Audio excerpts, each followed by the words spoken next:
Live 24 तास। यंदा मान्सूनने उशिरा हजेरी लावल्याने राधानगरी तालुक्यातील प्रसिद्ध राऊतवाडी धबधबा काहीसा उशिराने प्रवाहित झाला।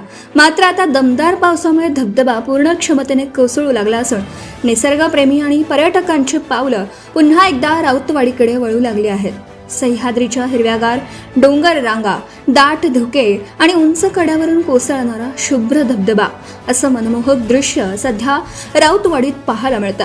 धबधब्याचा खळखळता प्रवाह आणि परिसरातील निसर्ग सौंदर्य पर्यटकांना अक्षरशः भुरळ घालत आहे।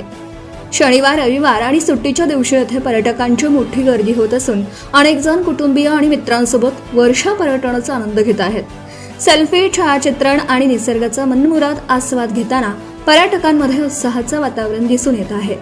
मात्र धबधब्याच्या पाण्याचा वेग लक्षात घेता पर्यटकांनी सुरक्षिततेचे नियम पाळणं अत्यंत आवश्यक आहे। धोकादायक ठिकाणी जाणं टाळावं, पाण्यात अतिसाहस करू नये आणि प्रशासनाच्या सूचनांचं पालन करावं असे आवाहन करण्यात येत आहे। उशिरा का होईना पण राऊतवाडी धबधबा पुन्हा एकदा प्रवाहित झाल्याने राधानगरीच्या पर्यटनाला नवसंजीवनी मिळाली आहे।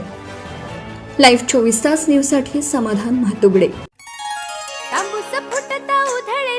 भूपाळी रामपारी दिशादाही उजळल्या आल गोकुळ आपुल्या दारी निर्भेळ आणि सकस चवीच गोकुळ लय भारी चव आहे कोल्हापुरी गोकुळ लय भारी। गोकुळची दर्जेदार दुग्ध उत्पादने गोकुळ अस्सल चव कोल्हापूरची।